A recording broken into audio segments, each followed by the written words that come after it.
नमस्कार, मैं डॉक्टर संजीव कुमार अनुस्वार मंच पर आज आपसे भेंट कराने वाला हूं एक महान हस्ती मधु आचार्य आशावादी से।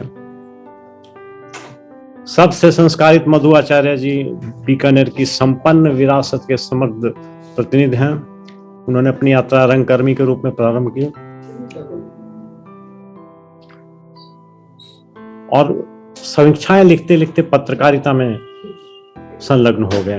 पत्रकारिता के प्रस्थान बिंदु पर आपने ऐतिहासिक महत्व का काम किया।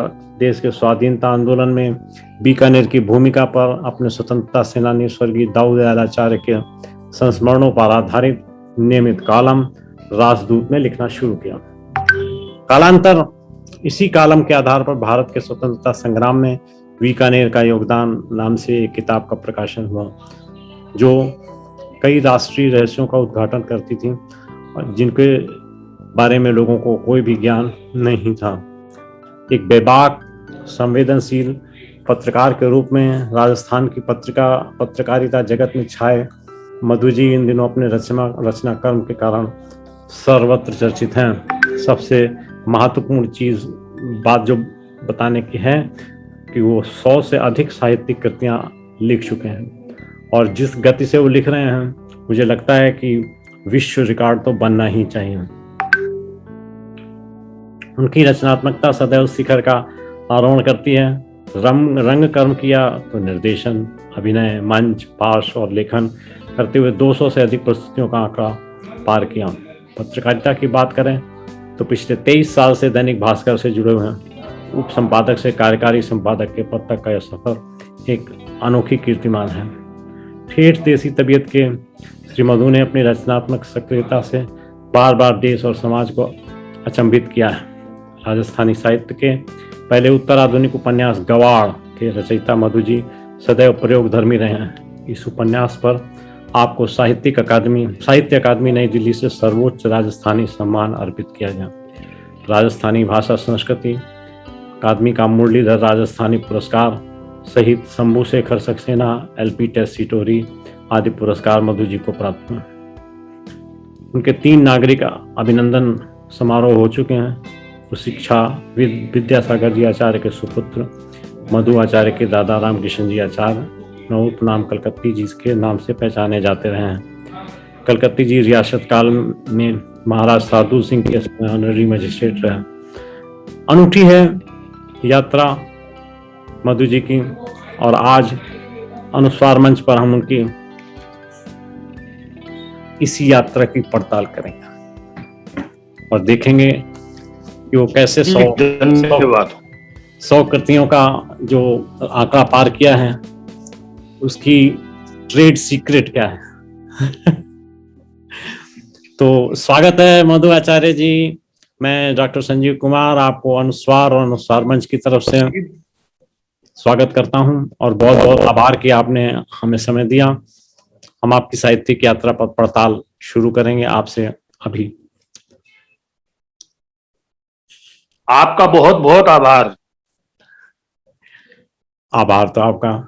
इतने व्यस्त शेड्यूल से आपने हमारे लिए कुछ समय निकाला, ये वास्तव में सराहनीय भी है और हम लोगों के लिए एक बहुत बड़ी बात है।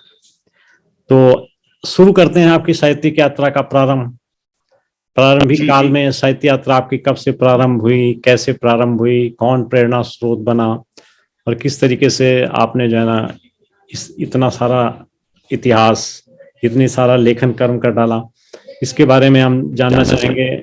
आपका ट्रेड सीक्रेट। जी दरअसल ये बात शुरू होती है 1977 से जी, जिस समय मैं 10th क्लास का स्टूडेंट था। मुझे मंचीय कविताएं सुनने का बड़ा शौक था जी। और उस दौर में हमारे स्कूल में जब मैं 10वीं का विद्यार्थी था तो एक पत्रिका निकलती थी, क्षितिज।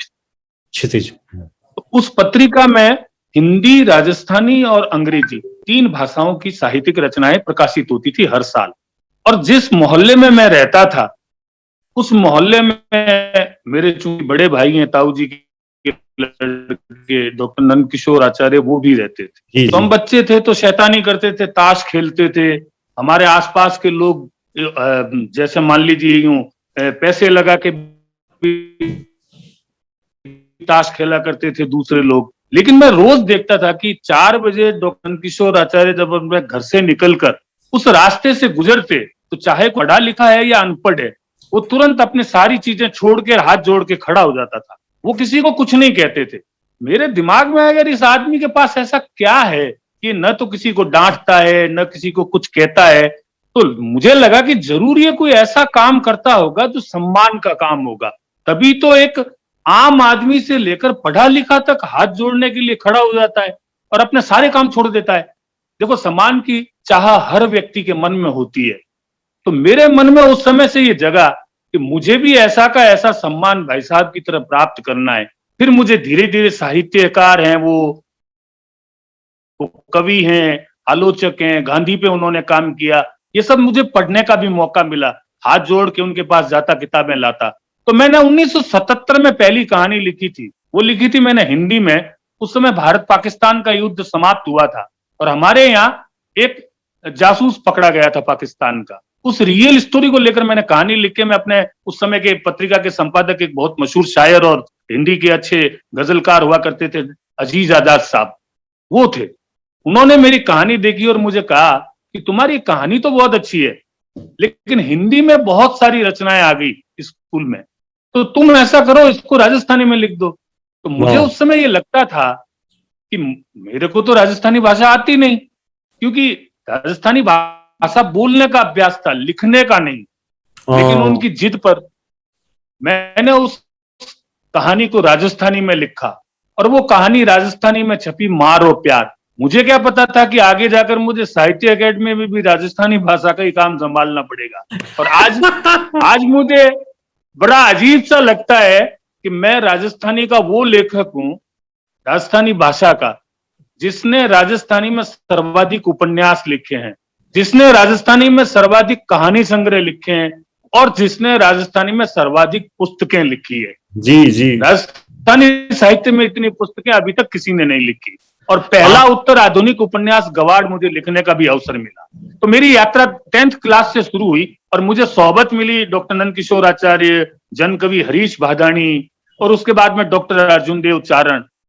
इन तीन के चलते चलते मैं साहित्य के क्षेत्र में भी धीरे धीरे पल्लवित होता गया। ये मेरे साधारण सी यात्रा है, बस नंदकिशोर आचार्य का सम्मान देखना और उस सम्मान की एक चाह मन में होना, उसने मुझे साहित्य की तरफ मोड़ दिया। बहुत सुंदर।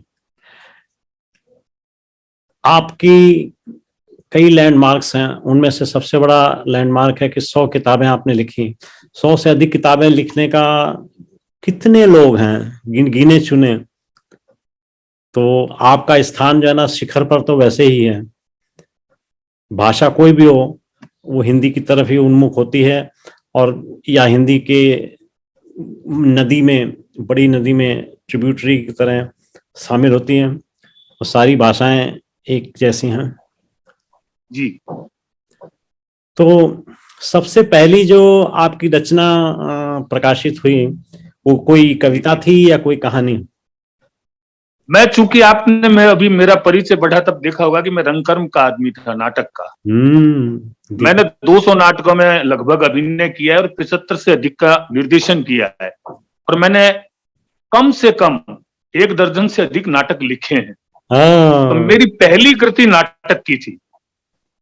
हमारे यहाँ एक पॉइंट हुए थे, मैं चूंकि शुरू से ही साहित्य हो या नाटक हो या पत्रकारिता हो, मैं नवाचार का आदी रहा हूं। मुझे नया कुछ करने की हमेशा इच्छा रहती है। तो हमारे यहाँ के कवि मोहम्मद सद्दीक की एक काव्य पुस्तक निकली थी राजस्थानी में, अंतस्तास, जिसे बोलते हैं भीतर की जलन, भीतर की बढ़त। तो मैंने उसको उलट के नाटक लिखा उनकी कविताओं पे, अंतस उजास।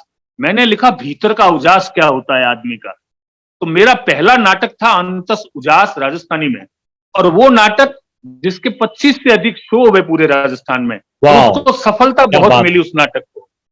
तो उसके मेरी पहली कृति जीवन में जिस तरह से नाटक से शुरू हुआ, उसी तरह लेखन में भी पहले नाटक से ही शुरू हुआ। ये अद्भुत है, क्योंकि अभी तक जो साक्षात्कार हुए हैं, उन साक्षात्कारों में 90 से अधिक, यानी 90 से 95% के बीच में जो लेखक हैं, उनकी पहली रचना कविता थी। जी जी। और आप पहले साहित्यकार हैं, पहले लेखक हैं जिसकी पहली रचना नाटक। जी, धन्यवाद धन्यवाद सर। आपने सर कौन कौन सी विधाओं पर काम किया है? जैसे नाटक तो एक हो गया।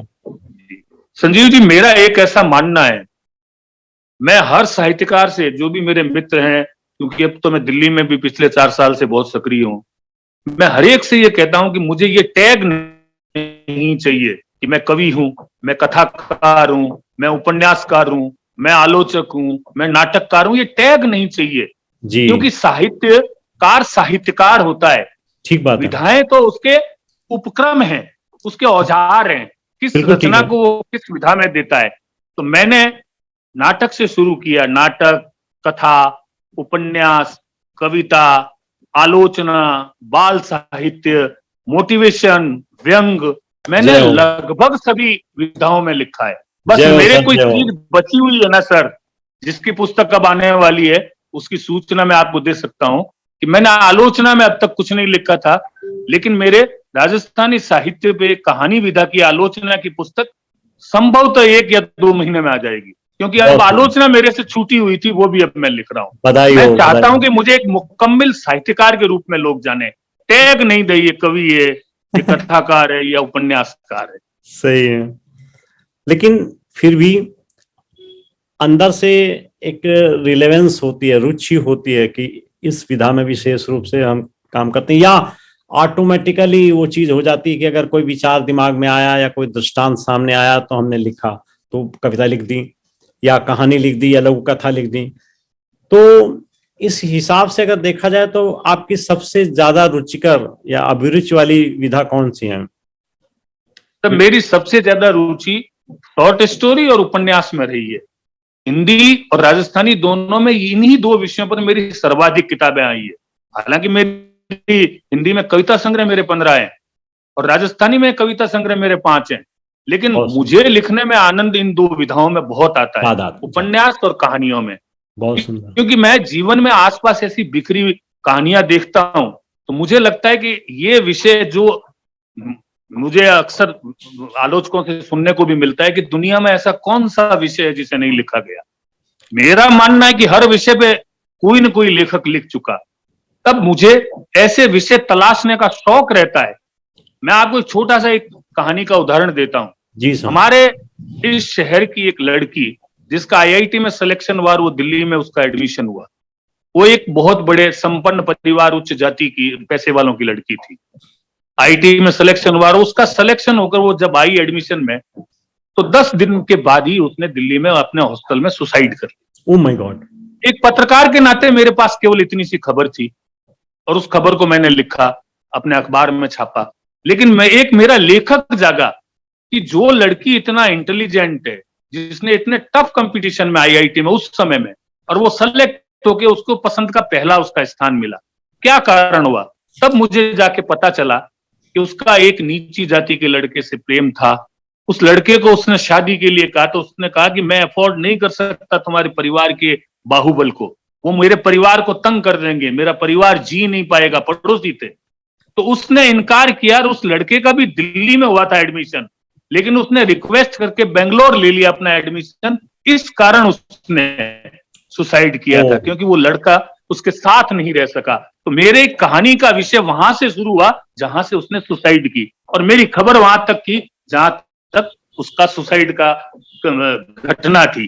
घटना तक वहां था, लेकिन घटना के बाद मुझे वो एक बहुत सुंदर कहानी लगी। तो ऐसे अछूते विषय मुझे, क्योंकि पत्रकार था, तो मिलते रहते हैं।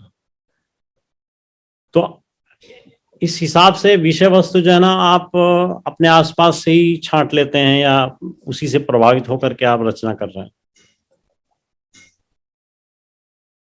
ज्यादातर संजीव जी एक उपन्यास का और जिक्र कर दूंगा। जी सर। बहुत ही एक उपन्यास था मेरा, जिसे प्रकाश झा ने मंगवाया भी है कि वो उसको आर्ट फिल्म भी बनाने की सोच रहे हैं। उपन्यास का नाम है खारा पानी।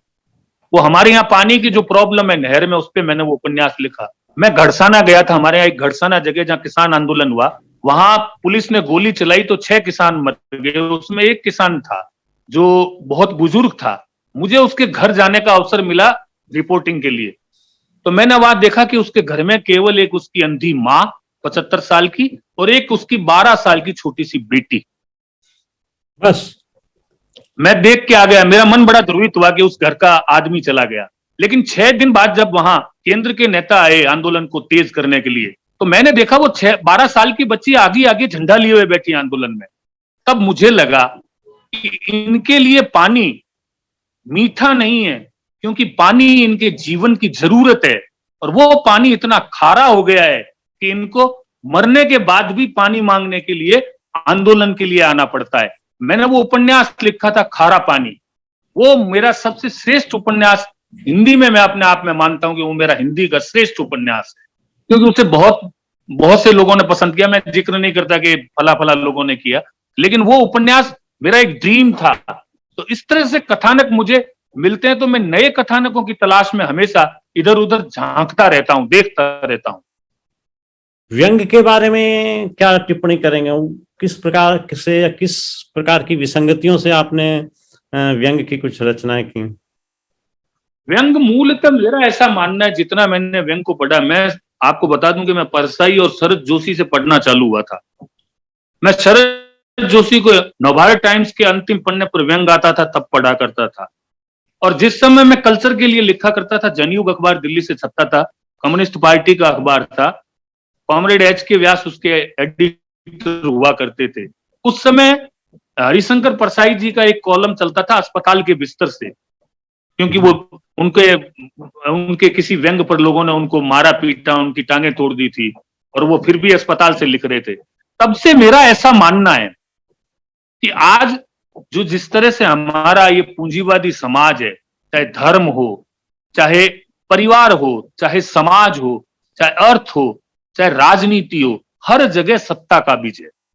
हर एक की अपनी सत्ता है, हर एक और सत्ताएं जो होती है उनका चरित्र एक सा होता है। मैं किसी एक दल की बात कभी भी नहीं करता, हर सत्ता का चरित्र एक होता है, क्योंकि सत्ता जब जब आम आदमी के खिलाफ जाती है तब तब विसंगति पैदा होती है। वो सत्ता कैसी भी हो सकती है, मैंने कहा धर्म की भी हो सकती है, समाज की भी हो सकती है।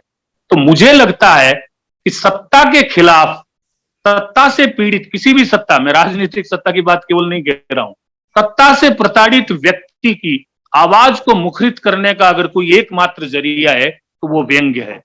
और जो व्यंग किसी भी सत्ता का विरोध करता है, चाहे सत्ता किसी दफ्तर में किसी अफसर की हो, और चाहे सत्ता किसी एक आश्रम में किसी महंत की हो, और चाहे एक नेता की हो, हमें उस सत्ता पर प्रहार करने के लिए व्यंग का उपयोग करना चाहिए, क्योंकि उसकी भाषा, उसकी व्यंजना और उसका हास्य जो व्यंग में मिला होता है वो पाठक को प्रभावित करता है। तो साहित्यकार का काम समाज सुधारना नहीं है, न उपदेश देना है, केवल मुद्दे को ला के रखना है ताकि लोगों में चेतना जागृत और वो अपना रास्ता तलाशें।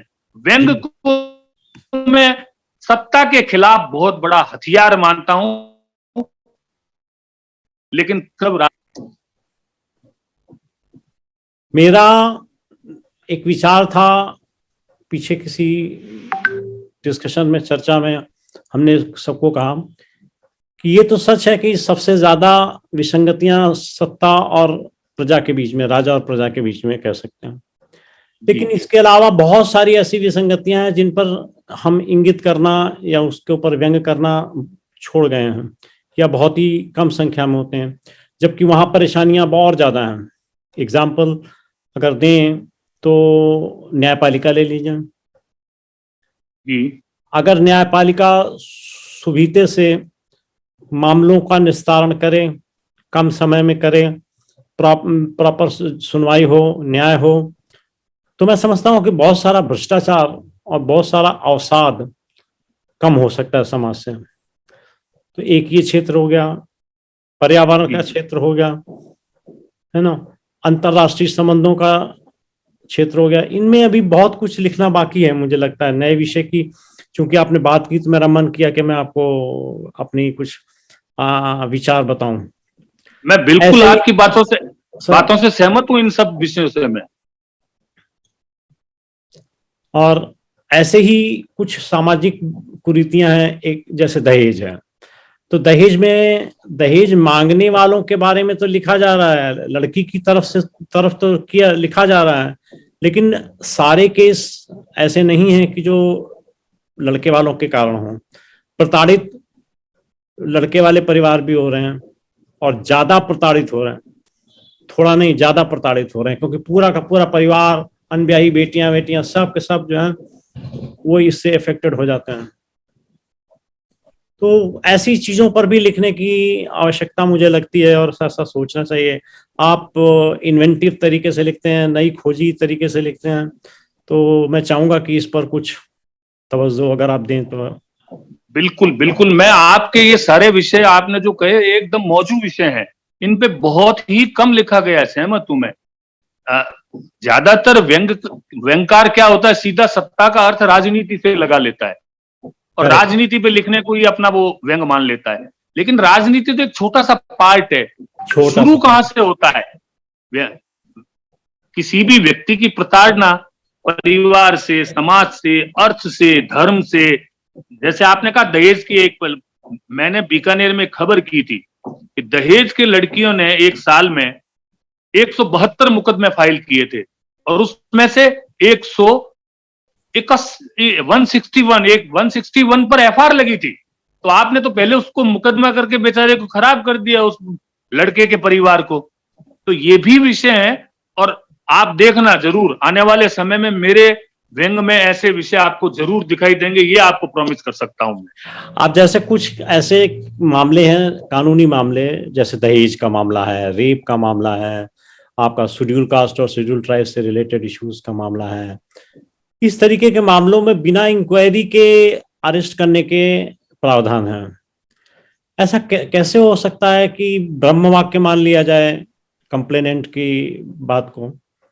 ऐसा तो संभव नहीं है। और इसीलिए क्या हो रहा है कि 70 से लेकर के 80% केसेस अल्टीमेटली छूट जाते हैं क्योंकि झूठे होते हैं। लेकिन उसमें क्या होता है कि जो एक्यूज्ड होता है उसकी जिंदगी बर्बाद हो जाती है, उसकी बदनामी भी होती है और उसका बहुत बड़ा नुकसान होता है। जी, ये आप सही कह रहे हैं, आपसे सहमत हूं मैं इससे। अब एक छोटा सा उदाहरण दूंगा आपके फूड फॉर थॉट के तौर पर।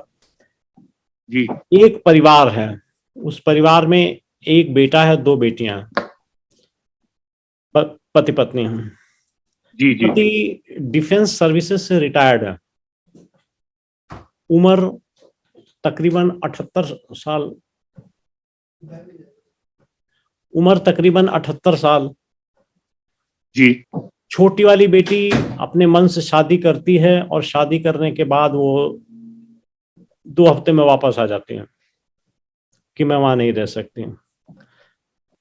फिर वो मायके में रहती है और तो इधर उधर लोगों के साथ उसके जुड़ाव हो जाते हैं। वो एक एफआईआर फाइल करती है।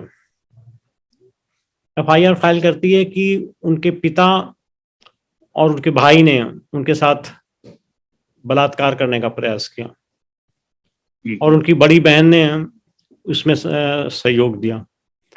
आप बिलीव नहीं करेंगे, 11 साल होने जा रहे हैं, अभी तक वो एक्विट नहीं हो पाए और इस समय वो 85 वर्ष के हैं।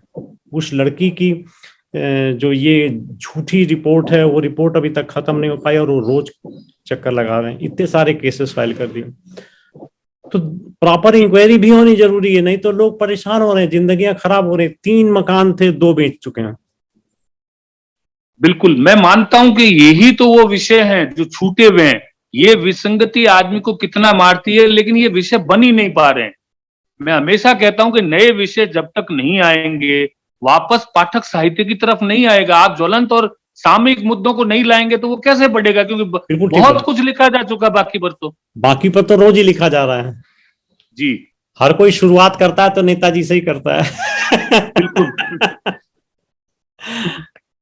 तो ये है सामाजिक परिवेश से जो आप उद्वेलित होते हैं या जो दृष्टांत आपके सामने आते हैं, तो मुझे ऐसा लग रहा है कि आप उन दृष्टांतों को समझ करके, उन पर सोच करके फिर आपकी लेखनी स्वतः ही चलने लग जाती है ऐसे महत्वपूर्ण मामलों में। बिल्कुल सही है।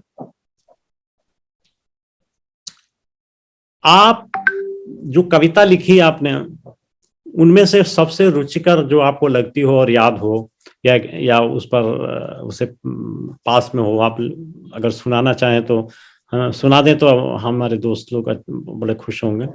मैं कविताएं तो मैंने बताया ना, मेरी बहुत सी पुस्तकें हैं, लेकिन मैं आपको एक अच्छी सी कविता मेरी, मैं बहुत छोटी छोटी कविताएं, छोटे में बड़ी बात कहने का आदी हूँ एक्चुअल में। हाँ, देखता रहता हूँ। हाँ, हर दिन सवेरे आपका एक अच्छा सा शेर बहुत ही छोटे छोटे में कहने की मेरी पुरानी आदत है। तो एक छोटी सी कविता आपको बता रहा हूं मैं।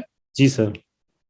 दुनिया को जब करीब से देखा, दुनिया को जब करीब से देखा तो कई रंग नजर आए, कई रंग नजर आए। लोग पल पल अपने को बदल बदल के मेरे सामने आए। वाह। एक छोटी सी और बताता हूं आपको। बोलने दे, ऐसा मानना मैं राजनेताओं को कह रहा हूं, बोलने दे उनको रोज झूठे बोल, बोलने दे उनको रोज झूठे बोल, झूठ भी थक जाएगा, एक दिन खुद सच आकर ही इन झूठों को डराएगा। वाह वाह। बहुत छोटी छोटी कविताएं लिखता हूं मैं, रही हूं। बाकी मेरे पास पुस्तक नहीं है, नहीं तो मैं किताबों से सुनाता आपको। और अगर आप मुझे समय दें तो मेरे पास है पुस्तक, मैं 1 मिनट में ले लेता हूं। हाँ जरूर।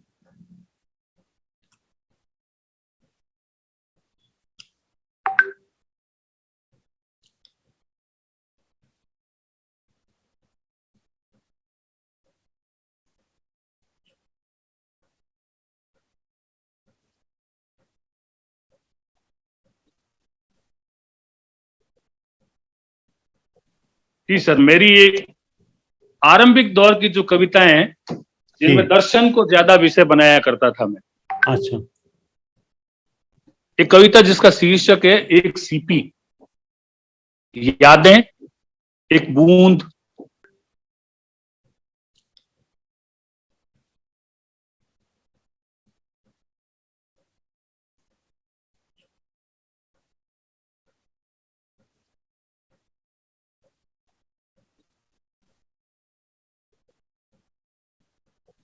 जी सर, मेरी एक आरंभिक दौर की जो कविताएं हैं, जिनमें दर्शन को ज्यादा विषय बनाया करता था मैं।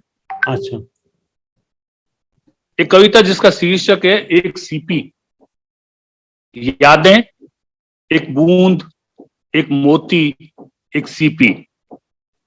अकेलापन का सहारा यह न हो तो इंसान बेचारा, पूरे जीवन के लिए एक याद काफी है, जैसे जीने के लिए एक खुशी, एक बस याद कर देती आबाद।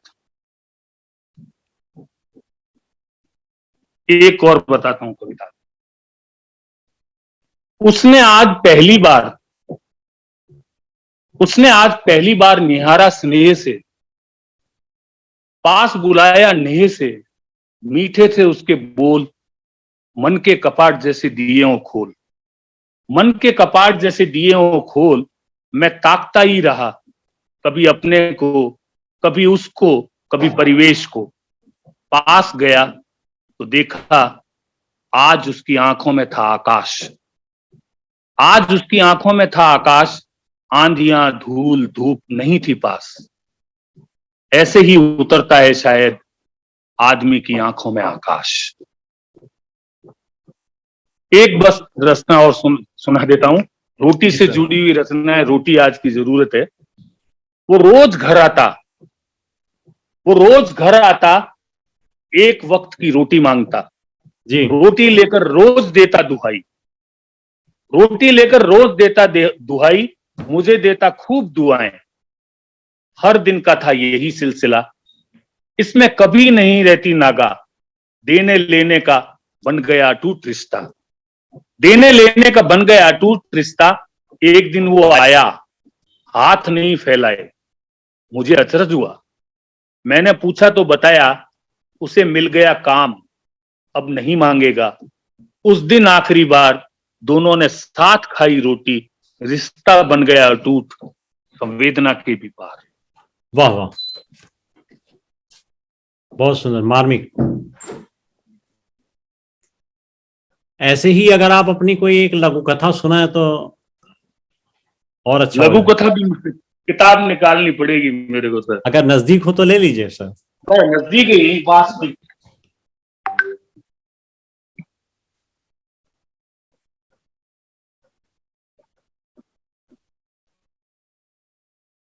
मेरी एक छोटी सी लघु कथा संग्रह निकली हुई है। मैं पुस्तक निकालने में भी नवाचार करता हूँ, छोटी छोटी किताबें, ताकि कोई सफर में पॉकेट में डाल के भी इसे ले जा सके। छोटी किताबें जल्दी पढ़ लेते हैं पाठक लोग, बट आपकी ये वाली किताब बहुत जबरदस्त थी जी। आपने इसका, मैं तो आपको अंत में देता धन्यवाद कि मुझे आपने इसका रॉयल्टी का चेक भी भेजा है। इसके लिए मैं आपको वैसे धन्यवाद दे रहा था। एक छोटी सी लघु कथा है जी। पीढ़ी का सवाल। वो घर में जोर जोर से बोल रहा था, बाहर मोहल्ले में आवाजें आ रही थी, लोग इकट्ठे हो गए, बच्ची रो रही थी और निर्मल बोल रहा था। अचानक मारते मारते वो बच्ची को घर से बाहर ले आया। लोग सहम कर दूर हट गए। बोल, करेगी क्या उस लड़के से बात? जवाब में लड़की रो पड़ी, उससे मिली तो टांग तोड़ दूंगा। बच्ची हाथ जोड़ रही थी, रोना चालू था। प्रेम बीमारी है, इसकी बात भी की तो घर से निकाल दूंगा। लोगों के बात समझ आ गई। एक ने कहा, पीढ़ी वापस सवाल करती है। कैसे? कि इसके पिता ने खुद ने प्रेम विवाह किया था।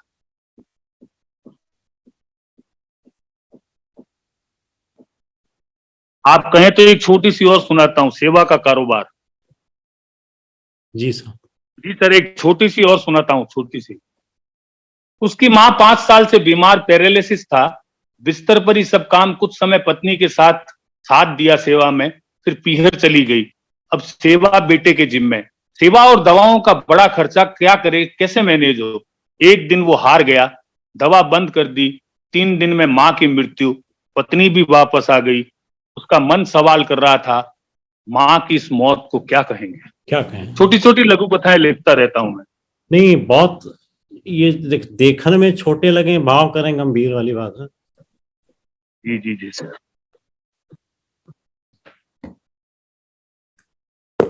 कहानियों में भी कई प्रकार के वाद चले या कई प्रकार के चीजें, आपके हिसाब से कहानियों में यथार्थ का जो प्रयोग है वो कितना पाठक के लिए अट्रैक्टिव या आकर्षक होता है, कितना बांधता है पाठक को? दरअसल कहानी को साहित्य में सर्वाधिक पढ़ी जाने वाली विधा मानते हैं, और उसे इसलिए ज्यादा पढ़ा जाता है क्योंकि वो पाठक को, पढ़ने वाले को अपने निकट लगती है। और जीवन में निकट यथार्थ के अलावा कुछ भी नहीं होता, क्योंकि कल्पना तो हर व्यक्ति की अलग होती है। तो आपकी कहानियां रियलिस्टिक हो, लेकिन उनकी कहन जो है, उनके कहने का तरीका, वो आपका युग के साथ बदलता हुआ हो। जैसे हम पहले बच्चों के लिए कहानियां लिखते थे या कुछ और लिखते थे, तो मोर, कभी शेर, चीता, इनका इस्तेमाल करते थे, पेड़ पौधों का। लेकिन आज का बच्चा तो छोटी सी उम्र में मोबाइल हाथ में रखता है। तो हमें वो साधन बदलने होंगे।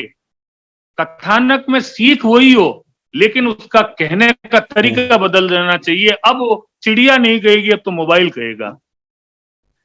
सही बात। कथा में अपने को रियलिस्टिक में तो रहना चाहिए, लेकिन कहने का तरीका जरूर बदलना चाहिए। आजकल आप देख रहे होंगे सोशल मीडिया में विस्फोट सा हो रहा है, लेखन विस्फोट जिसे कहते हैं, लोगों ने उसका नाम दिया। जी जी। तो क्या लगता है कि ये लेखकों के द्वारा जो इतना लिखा जा रहा है वो पाठक उसको ग्रहण नहीं कर पा रहा है, या उसका जुड़ाव उतना नहीं हो पा रहा जितना होना चाहिए? तो इसके पीछे क्या कारण हो सकते हैं? सोशल मीडिया पर जितना भी लिखा जा रहा है, ये रफ एंड है। ये मेरे ख्याल से पाठक को जोड़ता नहीं, तोड़ता ज्यादा है। इसलिए मैं अक्सर ये सोशल मीडिया पर देखता हूं। मुझे पता है कि मुझे किस किस को देखना है और किस किस को खुश करने के लिए लाइक का बटन दबाना है, या केवल वाह लिख देना है, या वो कर देना है। तो सीरियसली मैं खुद ही उसका पाठक नहीं हूं, तो मैं तो मानता हूं कोई दूसरा अच्छा पाठक हो ही नहीं सकता, क्योंकि मेरी तो मित्रता सूची है ही 250 से ज्यादा नहीं है, उसमें भी मैं ढंग से नहीं पढ़ रहा। सोशल मीडिया ने तो दरअसल लिटरेचर के साथ अन्याय किया है। ये आप देखते होंगे कि वो पॉपुलर बुक, फला नंबर 1 बुक, फला नंबर साहित्यकार। साहित्य में कोई ये पैमाने नहीं होते। साहित्य में कौन कितना पढ़ा जाता है। मुझे कोई ये पूछे तो मैं तो कह दूं कोणार्क किताब मुझे बहुत अच्छी लगी आपकी, मैंने खुद ने पढ़ी हुई है, भले ही लिस्ट में नहीं हो। तो ये लिस्टिंग और ये सारे काम जो सोशल मीडिया के माध्यम से शुरू हुए हैं, एक नंबर 2 सबसे बुरी बात जो सोशल मीडिया के माध्यम से हुई है, मैंने देखा है बड़े बड़े साहित्यकारों को, नाम लेना तो उचित नहीं है, वो एक दूसरे पर जिस तरह की छींटाकशी करते हैं, जिस तरह की उनके बारे में बातें लिखते हैं, उससे साहित्य की इमेज अच्छी नहीं बनती। सोशल मीडिया तो घातक है साहित्य के लिए। लेकिन डिजिटल जो परिवर्तन हो रहे हैं, डिजिटल तकनीक जो आ रही है, उस तकनीक के रहते क्या लगता है भविष्य कितना सुरक्षित है साहित्य का? सर मेरा तो मानना है कि किताब का महत्व जीवन में कभी खत्म नहीं होगा, क्योंकि आप मोबाइल को लेकर नहीं सो सकते, किताब पढ़ते पढ़ते हम नींद ले सकते हैं। इन शब्दों को, छपे हुए शब्दों को सीने पर रखकर सो सकते हैं, इनको अपने सिरहाने के पास रख सकते हैं, इनको जब चाहें उठा के पढ़ सकते हैं। इसलिए पुस्तक और छपे हुए शब्द की महिमा मेरा मानना है कभी भी समाप्त नहीं हो, चाहे आप कितना ही डिजिटल कर लीजिए चीज को, लेकिन पुस्तक। और आज मैं बार बार हमने बीकानेर में कैंपेन चलाया है जन तक सृजन, उसका रीजन यही है कि पुस्तकों से जब से युवा कटा है, पुस्तकों से जब से बच्चा कटा है, उसकी सृजनात्मक ऊर्जा का बहुत बड़ा नुकसान हुआ है। पुस्तक संस्कृति को जिंदा रखना मेरे ख्याल से हर रचनाकार का पहला दायित्व और पहला धर्म होना चाहिए। मैं किताब के महत्व को कतई नहीं मानता कि कभी कम होगा। जब तक आप जैसे मेरे जैसे लोग जिंदा हैं, वो पीढ़ियों तक पुस्तक की संस्कृति को हस्तांतरित करते जाएंगे।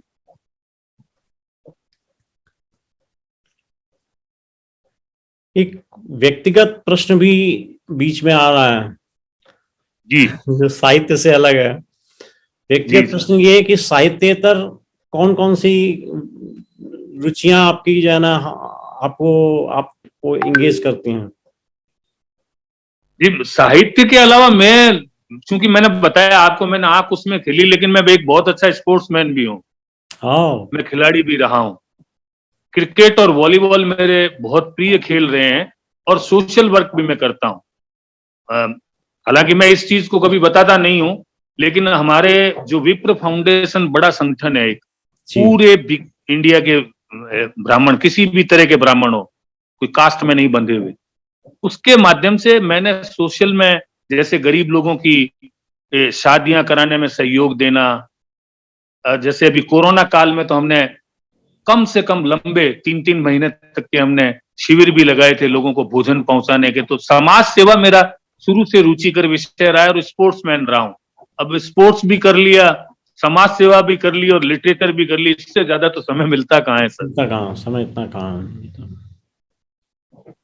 और घूमने फिरने का शौक भी तो है आपका, यात्रा? घूमता तो साहित्य के लिए आप मुझे कहीं भी कह दीजिए, मैं चला जाता हूँ। साहित्य और संस्कृति मेरे 2 प्रिय विषय हैं, इनके लिए मैं कहीं भी चला जाता हूँ घूमने के लिए। बाकी प्रकृति को देखने का शौक एक उम्र तक था मेरा, उसके बाद छूट गया वो, क्योंकि उसके बाद लेखन में ऐसा उलझा, क्योंकि मैं तो जहां जाता हूं वहां कहीं कोई कहानी तलाशता हूं, और कोई कविता और कोई उपन्यास तलाशता हूं। मैं बंगाल गया था, कलकत्ता, तो कलकत्ता में मैं तो सुबह सुबह आके बैठ जाता था सड़क पे, रिक्शे वाले को देखता, एक मजदूर को सुबह 2 रुपए में भोजन करते देखता, तो मैंने उनपे भी बहुत कविताएं लिखी थी। वाह वाह। तो मैं अब तो ध्यान अलग दिशा में चला गया मेरा ज्यादा, लेकिन साहित्य के काम के लिए पूरे के पूरे समय को देने के लिए मैं हमेशा तैयार रहता हूँ। नहीं, साहित्य में नशा है इतना, जैसे किताबों में नशा होता है ना, उस किताबों की खुशबू का नशा वो डिजिटल में नहीं मिलता, तो वैसे ही साहित्य का एक नशा है। मैं भी तो छोड़ के आ गया ना। बिल्कुल। आप भी सीए थे, आप पैसों की दुनिया में से इधर निकल के चले आ गए। मेरी कहानी भी सर अजीब है, मैं एडमिनिस्ट्रेटिव सर्विस में सेलेक्ट हुआ था। अरे वाह। राजस्थान की, लेकिन मेरे फादर ने कह दिया कि सरकार की नौकरी नहीं करनी है, उससे आदमी का दिमाग होता है वो जकड़न में आ जाता है। तुम जिंदगी भर लिखो और नाटक करो, तुम्हारे रोटी का बंदोबस्त मैं करूंगा। ऐसा बाप बहुत कम लोगों को मिलता है, मुझे मिला। तो हम दो भाई हैं और दोनों ही भाई ऐसे थे जिन्होंने सरकारी नौकरी वेल क्वालिफाइड होने के बाद नहीं। और यहाँ तो रोना सरकारी नौकरी का सुनाई पड़ता है हर तरफ। तो आदमी जकड़न में आ जाता है, एक बंधे बंधे ढांचे में जीने लगता है, सोचने की उसकी सारी क्षमताएं सीमित हो जाती है। और अंतिम चरण की ओर बढ़ते हुए आपसे अनुरोध होगा कि उदीयमान जो लेखक हैं, जो नवोदित लेखक हैं, अपने अनुभव के आधार पर आप उन्हें क्या संदेश देना चाहेंगे? तो मैं तो इतना ही कहना चाहूंगा कि जो जितना पढ़ेगा वो उतना लिखेगा। हमारे साहित्य में भी नए लेखकों में दिक्कत केवल इतनी है कि वो किसी दूसरे का लिखा पढ़ते नहीं है। और आप जब तक पढ़ेंगे नहीं तब तक आप, जैसे फादर कामिल बुल्के ने तो डिक्शनरी बना दी, लेकिन हर व्यक्ति की, डॉक्टर संजीव कुमार की, मधुआचार्य की अपनी भी तो डिक्शनरी होनी चाहिए। उस डिक्शनरी में शब्द तब आएंगे हमारे पास जब हम पढ़ने और सुनने की आदत को बरकरार रखेंगे। आप अपनी उम्र के अंतिम पड़ाव तक पढ़ने और सुनने की आदत बनाए रखेंगे तो निश्चित रूप से आप जितना भी कर्म करेंगे, चाहे वो आपका व्यवहार का हो और चाहे लेखन का हो, निश्चित रूप से आप बेहतर इंसान साबित होंगे। पत्रकारिता और साहित्य के बीच में कोई कैसा अंतर संबंध, किस प्रकार का अंतर संबंध देखते हैं आप? सर अब तो खैर बहुत बदल गया पत्रकारिता का स्वरूप, लेकिन हम शुरू में देखते आए हैं कि ऐसा कोई अखबार नहीं जिसके एडिटर बड़े साहित्यकार नहीं रहे हों।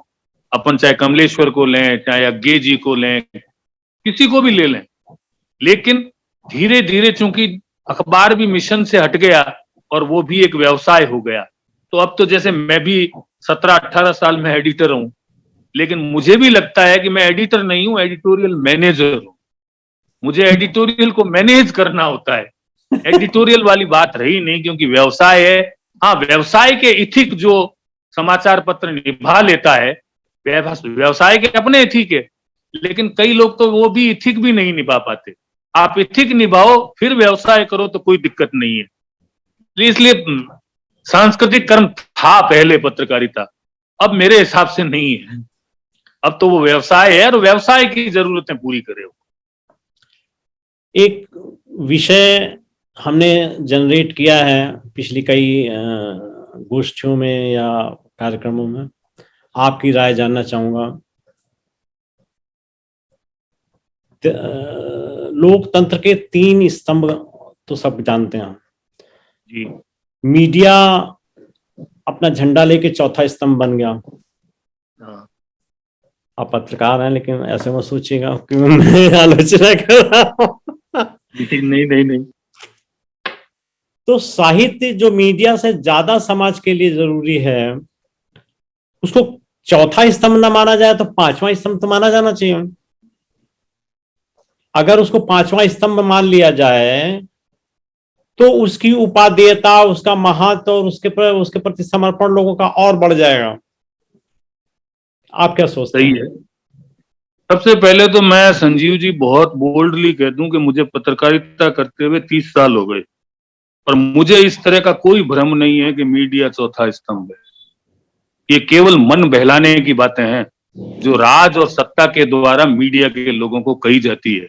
आप मुझे बताइए कि मीडिया के निर्णय को किस सरकार ने माना है? कभी नहीं मानती। हाँ, उस मीडिया के निर्णय को तो मान लेती है जो उससे जुड़ा होता है। तभी तो ये नए नए शब्द प्रचलन में आए हैं, गोदी मीडिया, वो मीडिया, ये क्यों रूप आए हैं? बस उसको भरमाए रखने के लिए पत्रकार को आप तो लोकतंत्र के चौथे स्तंभ यूं कहकर उस पर दायित्व लाद दिया जाता है। लेकिन अगर चौथा लोकतंत्र का पाया किसी को माना जाना चाहिए तो संयुक्त रूप से साहित्य और संस्कृति को माना जाना चाहिए। छोटा सा उदाहरण है, जब पंडित नेहरू लाल किले पर लड़खड़ा रहे थे सीढ़ियों से झुके, तो निराला ने संभालते हुए कहा था कि जब जब राजनीति गिरती है, लड़खड़ाती है, तब तब साहित्य उसको संभालता है, क्योंकि साहित्य उसकी मशाल लेकर आगे चलने का काम करता है। तो मेरी नजर में तो साहित्य और संस्कृति लोकतंत्र का चौथा स्तंभ है और उसे माना जाना चाहिए और उसे स्वीकार किया जाना चाहिए, तो मेरे ख्याल से राजनीति का स्वरूप बदल जाएगा। आपने बहुत बड़ा सपोर्ट दिया हमारी इस मुहिम को। हम इस पर कुछ लिखते हैं और आपको भेजते हैं, तो आप उसको देखिए कैसे इनिशिएट हो सकता है। धन्यवाद। अंतिम प्रश्न के तौर पर मैं पूछूंगा कि पाठकों की वृद्धि के लिए, पाठकों के जुड़ाव के लिए किस प्रकार के कार्यक्रम, किस प्रकार की व्यवस्था आप सोचते हैं बदली जानी चाहिए? जैसे हमने हमारे शहर में एक छोटा सा कैंपेन शुरू किया था, जन तक सृजन, और हमने किसी साहित्यकार को उसका मेंबर नहीं बनाया। हमने आम घरों को 1100 लोगों को हमने उसका मेंबर बनाया और उनसे हमने 500 रुपए की फीस ली और उनसे ये वादा किया कि हम 1 साल में आपको 12 अच्छी पुस्तकें उपलब्ध करवाएंगे। तो हर घर में पुस्तक जाए। मैंने फिर कह रहा हूं, मैं उसमें कोई साहित्यिक आदमी नहीं है, साहित्यकार को हम नहीं देंगे इस तरह की सुविधा, तो जन तक ले जा रहे हैं। उसके अलावा हम जैसे लोकार्पण समारोह वगैरह करते हैं, बीकानेर में बड़े उत्सव की तरह होते हैं बीकानेर में समारोह वगैरह, तो हम उसमें भी ये कोशिश करते हैं कि हम कॉमन मैन को दर्शक के रूप में लाना पसंद करते हैं। हम किसी बड़े साहित्यकार को, बड़े नेता को, बड़े अफसर को नहीं लाना चाहते। हम चाहते हैं कि ये वो लोग हैं जो आगे फैलाएंगे, और हम इसीलिए कोशिश करते हैं कि जन तक सृजन कैसे पहुंचे। जैसे अभी राष्ट्रीय पुस्तक सप्ताह हुआ, आप बिलीव नहीं करेंगे कि हमने 7 दिन तक 10-10 किताबें चुनी, अलग अलग 7 दिनों के लिए 70 किताबें, और अननोन लोगों को, जैसे कोई गाड़े वाला खड़ा है तो उसको भेंट की, फिर किसी दूसरे सब्जी वाले को भेंट की, किसी सामान्य घर में भेंट की, और उन सबके नंबर ले आए और उन सबको एक दिन बुला के ऑनलाइन उनसे चर्चा की कि इन पुस्तकों को देखकर आपको कैसा लगा। तो ये कोई सम्मिलित प्रयास स्थानीय स्तर पर हर लोगों को करना चाहिए। और मैं आपका तो कायल हूं इस मामले में, आपके मुंह पर तारीफ कर रहा हूं कि आप लोगों को साहित्यकारों की किताबें जिस तरह से बड़े आगे बढ़कर छापते हैं। बस उसमें मेरी एक सलाह जरूर है आपको कि कम से कम ये भी ध्यान रखा जाए कि अनुपयोगी पुस्तकें न छप जाए, क्योंकि एक उपयोगी पुस्तक आपके 10 पाठक तैयार करती है, तो एक अनुपयोगी पुस्तक आपके 100 पाठक तोड़ भी सकती है। बिल्कुल ठीक बात। उसमें एक सिलेक्शन का तरीका बड़ा ट्रांसपेरेंस होना जरूरी है। बिल्कुल। और आप जैसे, चूंकि आप खुद लेखक हैं, इसलिए मैंने ये कहने का साहस किया है। नहीं, आपने बहुत अच्छा सुझाव दिया है। और मैं आपको ये बता दूं कि प्रारंभिक सोपान पे या शुरुआत में हमारे लिए चॉइस नहीं थी कि हम छापने में गुरेज करें। तो उस दौरान ऐसा जरूर हुआ कि कई किताबें ऐसी छप गईं जिनकी उपादेयता उतनी नहीं है जितनी होनी चाहिए। लेकिन अब हमने एक स्तर पर पहुंच करके पिछले 3-3.25 सालों में हमने 480 किताबें पब्लिश करी हैं और 165 किताबें मेरी पाइपलाइन में है अभी, जो डिफरेंट स्टेजेस पर हैं। तो इतनी बड़े काम को संभालने की कोशिश, और वो भी प्रकाशन का प्रण नहीं पता था मुझे। वो तो ये है कि एक ऑर्गेनाइजिंग या एडमिनिस्ट्रेटिंग कैपेसिटी थी, क्योंकि मैं एग्जीक्यूटिव डायरेक्टर था बजाज हिंदुस्तान में, बजाज ग्रुप में, तो उस कारण से मैंने इस चीज को मैनेज कर लिया। लेकिन अब हम एक मजबूत स्थिति में पहुंच गए हैं। अच्छी संख्या में टाइटल हैं, हमारी किताबें एयरपोर्ट पे जाने लगी हैं, हमारी किताबें एज व्हीलर में भी जाने वाली हैं, हमारी किताबें अमेजॉन और फ्लिपकार्ट पर भी अवेलेबल हैं, गूगल बुक्स में भी अवेलेबल हैं, हमारी किताबें किंडल फॉर्मेट में भी अवेलेबल हैं और इसमें प्रिंट मीडिया में भी अवेलेबल हैं। बाहर के, विदेश के जो प्रवासी भारतीय हैं उनके लिए हमने अमेरिका में एक नई company India net books LLC करके सेटअप कर दी है और उस पर काम भी शुरू हो गया है। दूसरे, अनुस्वार पत्रिका भी हम ले आए, जो धीरे धीरे लोगों को एक मंच देती है कि वो अपनी अच्छी रचना अगर है तो उसे भेज सकते हैं। किताब के लिए तो आपको 60, 70, 80, 90 या 100 पन्ने चाहिए, लेकिन पत्रिका में ये उतना बड़ा या उतना वॉल्यूमिनस लेखन नहीं चाहिए। हमने, चूंकि हमारे 2 क्षेत्र हैं, कानून और साहित्य, तो कानून पे भी हमने 36 किताबें लिखी हैं। डिफरेंट सब्जेक्ट्स में। तो मुझे लगा कि साहित्य के क्षेत्र में जैसे हम शुरू कर रहे हैं, थोड़ा सा कानून में भी करना चाहिए, और वो हिंदी के हिसाब से। तो मैंने हिंदी के पत्रिका निकालने का फैसला किया, वो हम शुरू करने जा रहे हैं। फिर प्रतिलिप है, राही है, पुरवाई है, इन सारे लोगों के साथ टाई अप है कि इनकी जो प्रकाशन योग्य चीजें आएंगी वो हम प्रकाशित करेंगे। इसके अलावा हमने एक नया मुहिम शुरू किया, सबसे छोटे बाल रचनाकार की योजना है, जिसमें कक्षा 6 वर्ष की उम्र से लेकर के 15 वर्ष की उम्र तक के बच्चों की किताबें हमने इंट्रोड्यूस करी हैं। करीब 10 किताबें आई हैं। विश्व स्तर पर ये स्कीम चल रही है। प्रवासी भारतीयों के लिए कई प्रोग्राम हमने शुरू किए हैं, व्यंग के लिए भी कई प्रोग्राम शुरू किए हैं, और कई ये हम पुरस्कार भी दे रहे हैं, सम्मान पुरस्कार भी दे रहे हैं, शुरू किए हैं। तो इस प्रकार से हमने सब तरफ कोशिश की। अब जिससे हमारा साक्षात्कार कार्यक्रम चल रहा है, तो साक्षात्कार कार्यक्रम के अंदर क्या होता है कि हम वरिष्ठ सीनियर अनुभवी लेखकों के साथ में एक साक्षात्कार करते हैं, तो साथ में कुछ जूनियर या उदीयमान का भी हम उनको दे रहे हैं मौका। ऐसे करके कोशिश कर रहे हैं, what ever best can be done, जो भी हमसे बन पड़े। और बचे हुए समय में किताबें भी लिखते जा रहे हैं। अब तक 78 किताबें हो चुकी हैं। हम आपका पीछा कर रहे हैं जल्दी जल्दी।